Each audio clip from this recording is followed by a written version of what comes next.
Hi, welcome back to the channel. So I'm sitting in a Starbucks today and I was just thinking, am I going to upgrade are you going to upgrade to the new S23 Ultra? So firstly, the reason I'm in a Starbucks, I'm also doing reviews, if you just point the camera below, some new headsets, earbuds, etc., etc. And I know a lot of the other YouTube reviewers do them where they put fans in front of their face to synthesize, if that's the right word, the noise of a coffee shop to see how good they are. I've actually come to a coffee shop with all the background noise to test them out. So subscribe to the channel if you want to see some of the reviews, proper reviews from a non-techie, when it comes to sound that is, on headsets. But let's get back to the subject.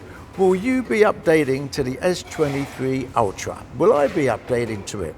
So I thought I'd put together all the rumors from all the reputable people throughout the world, including IS Universe, etc., etc. Because at the time of filming, we're only about 6 weeks away from the launch of the S23 Ultra. Now, I'm talking about the S23 Ultra as opposed to the other S23s, because I've read that all the effort really and all the new features are going to go into the S23 Ultra. Firstly, the S22 Ultra has been a boringly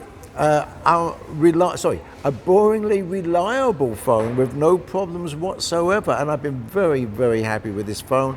I get 8 to 10 hours battery life with no problem, screen on time that is, and I did a video link below if you want to do that without disabling any of the features.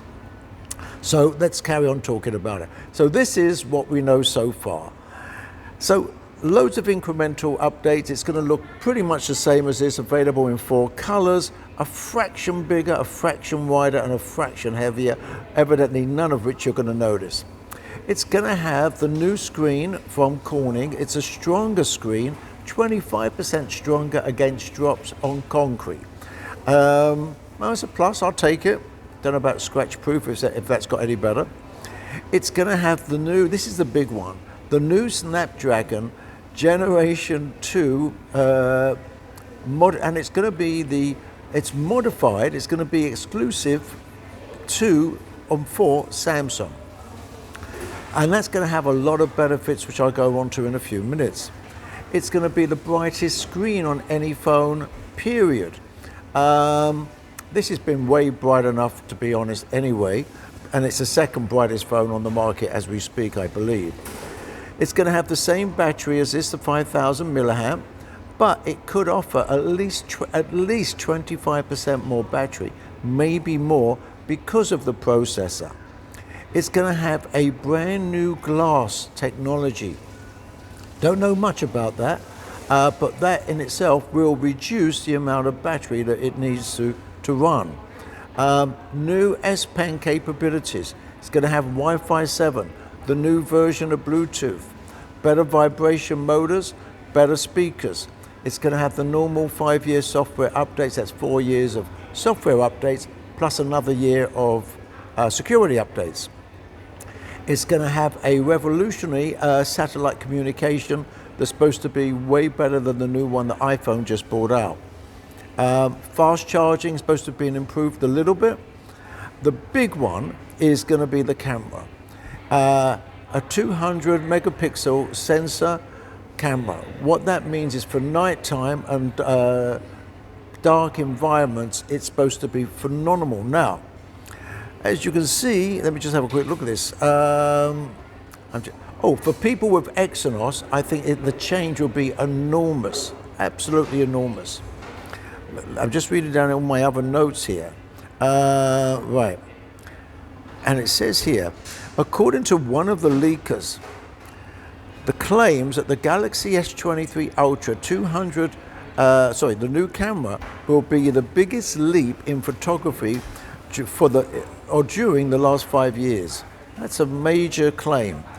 Obviously, we're going to know. So if you add all those together, you've basically got this phone, all the little things that were slightly wrong have been improved, hopefully, but the big 2 things will be the processor, which will enable much better camera and much better photography, much faster processing, and as a result of that, they can put a lot more into the artificial intelligence.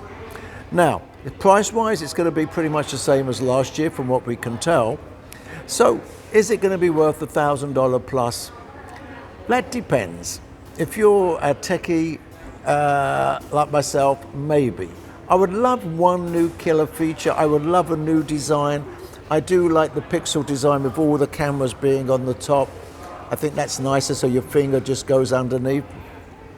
But I think the other key thing is, anywhere in the world, and it depends where you live, is that Samsung do a trade-in. And depending what that trade-in in is, you might get if you trade this in for the new one, you may get the S23, you may get a new watch, new buds, and if you don't have those, it may mean you're going to only be a couple $100 out of pocket. So if it's going to be like just a couple hundred, it's a no-brainer. I would do it.